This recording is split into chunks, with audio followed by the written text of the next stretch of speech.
पतीली में मज़ेदार से नाश्ते की रेसिपी के साथ हाज़िर हूँ, जिसे झटपट आप एक अंडे से बनाएँगे और इतने यम्मी, इतने मज़ेदार कि शाम की चाय के लिए आपको बाज़ार से जो है वो स्नैक्स मंगाने की ज़रूरत नहीं पड़ेगी। चाहे वो सुबह का नाश्ता हो या शाम की चाय, तो इस रेसिपी को ज़रूर ट्राई कीजिएगा। लाइक, शेयर, चैनल को सब्सक्राइब ज़रूर कीजिएगा अगर रेसिपी अच्छी लगे तो। बिस्मिल्लाहिर्रहमानिर्रहीम। इस रेसिपी के लिए आपने ले लेना है आधी प्याली तेल की, यानी हाफ़ कप आपने ले लेना है। मेजरिंग कप के हिसाब से डाल रही हूँ, आप प्याली का जो हिसाब से है वो अपने घर की कोई भी कटोरी ले लीजिएगा, प्याली ले लीजिएगा, उस हिसाब से आप इस रेसिपी को भी बना सकते हैं। तो आधी प्याली आपने ली है। सबसे पहले तो आपने तेल, उसके अंदर आधी प्याली ही आप पिसी हुई चीनी शामिल करेंगे। दोनों की आप जो मिकदार है वो सेम रखेंगे और दोनों को अच्छे से चीनी और उसके साथ जो तेल है उसको अच्छे से मिक्स कर लेंगे। तो चम्मच की मदद से दोनों को मैं 1 से 2 मिनट लगाकर अच्छे से मिक्स कर लूँगी और इसको मिक्स करने के बाद फिर आपने इसके अंदर बाकी चीज़ें ऐड करनी हैं। अच्छा, इसके अंदर जाएगा तकरीबन आपने आधा टीस्पून जो है वो बेकिंग पाउडर इस्तेमाल करना है।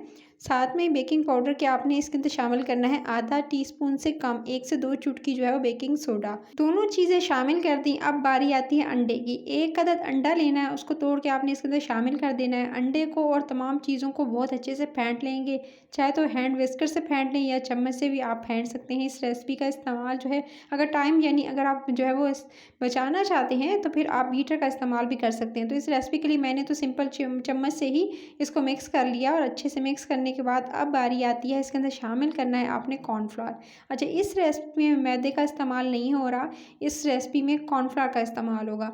सो आपने तकरीबन 1 प्याली कॉर्नफ्लावर की लेनी है। सिंपल आपको ये बाज़ार से मिल जाएगा। आपने कॉर्नफ्लावर ले लेना है, उसके अंदर आपने 2 से 3 ड्रॉप जो है वो डालने हैं आपने वैनिला एसेंस के, और उसको आपने अच्छे से मिक्स कर लेना है। अच्छे से मिक्स करेंगे। इसकी क्या ख़ासियत है कि मैदे और कॉर्नफ्लावर का क्या डिफ़रेंस आएगा, कॉर्नफ्लावर से बहुत ज़्यादा एकदम मुँह में घुल जाने वाली मज़ेदार से स्नैक्स बनेंगे। सो आप अगर मैदे की बजाय इससे बनाएँगे तो आपको डिफ़रेंस खुद फ़ील होगा। अच्छे से मैंने इसको मिक्स कर लिया था, मिक्स करके इसको डो की शक्ल दे दी। अभी मैं आपको बताती हूँ कि ये कितनी सॉफ्ट डो है। ये देख सकते हैं, बिल्कुल आप इसके अंदर उँगली से प्रेस करें तो ये बिल्कुल अंदर जा रही है। इस तरह की डो होनी चाहिए। इसके बाद आपने एक रैपिंग शीट लेनी है, उसमें साइड डो को इस अच्छे से इस तरह से कवर कर लेंगे और कवर करके एक रोल की शक्ल देते हुए इस तरह से फुली आपने कवर करके फ्रिज के अंदर तकरीबन 15 से 20 मिनट के लिए रख देना है, ताकि फ्रिज के अंदर 15 से 20 मिनट में सेट हो जाए। आपने इसको फ्रिज में रखा और फ्रिज में रखने के बाद जैसे मैंने इसको निकाला तो ये बिल्कुल सेट हो चुका है।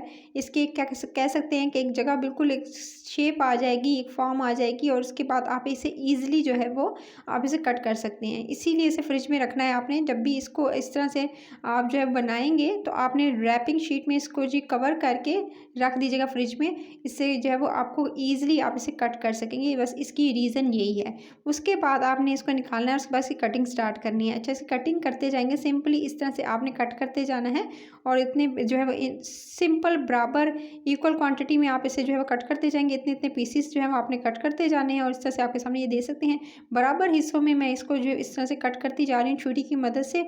और सारे के सारे इस तरह से कट कर लेने के बाद फिर इसको कट कर लेने के बाद भी आपने एटलीस्ट 5 मिनट का टाइम देना है। 5 मिनट के ये दे सकते हैं आप। उसके बाद इसमें थोड़े से होल्स करेंगे तो जो है पिक की मदद से इस तरह से आपने जो होल्स कर लेने हैं इसके मिड में। उससे क्या होगा कि बहुत ज़्यादा ये मज़ेदार और एकदम फ्लफ़ी फूले हुए बनेंगे अगर आप जो है वो इसे जो है वो टूथपिक की मदद से इसमें जो है वो इस तरह से होल कर लेते हैं। ज़्यादा गहरे नहीं करने हैं, बस थोड़े थोड़े आप इसे होल कर लीजिएगा इसके अंदर। उसके बाद एक आपने इसके लिए जो प्लेट रेडी करनी है, उस प्लेट को आपने पहले ग्रीस करना है तेल से।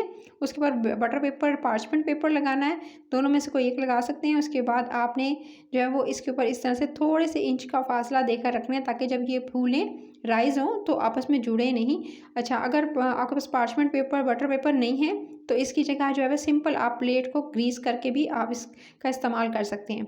ये रेसिपी ओवन के बगैर पतीली में मैंने बनाई है। अगर आप चाहें तो इस रेसिपी को ओवन में 180 डिग्री पर प्री हीट कीजिएगा ओवन को, और उसके बाद आपने इसके अंदर तकरीबन आपने 16 से 18 मिनट का टाइम देना है।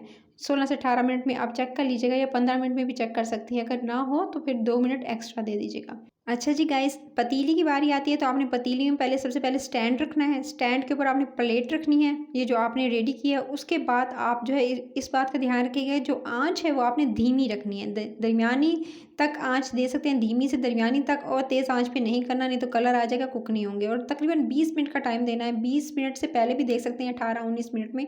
तो ये मैंने तकरीबन कह सकते हैं कि 18-19 मिनट में ये हो चुके थे। 18-19 मिनट्स के बाद यानी 18 to 19 मिनट्स के बाद आप ये दे सकते सकते हैं बिल्कुल हो चुके, अभी ये गरम-गरम है। इस स्टेज पे इनका कलर भी आप देख सकते हैं अच्छा-सा आ गया है।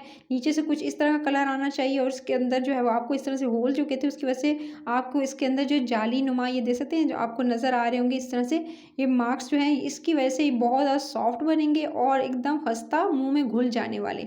सो आपने इस रेसिपी को जो है सिंपल पहले वाई रैक पे ठंडा करना है, ठंडा करने के बाद ही फिर आपने इसको जी स्टोर करना है किसी भी जार के अंदर। अगर इसको डायरेक्टली किसी स्टोर कर लेंगे जार में तो ये ख़राब हो जाएँगे। तो पहले आपने ठंडा करना है, ठंडा करने के बाद ही आप इसको सेव कर सकते हैं। चाहें तो इस नाश्ते को आप महीना भर के लिए बनाकर ढेरों-ढेरों जो है वो तादाद में यानी ज़्यादा क्वांटिटी में बनाकर रख सकते हैं। तो ये मज़ेदार सी रेसिपी अगर अच्छी लगी तो लाइक, शेयर और चैनल रेसिपी करीज को सब्सक्राइब ज़रूर कर लीजिएगा।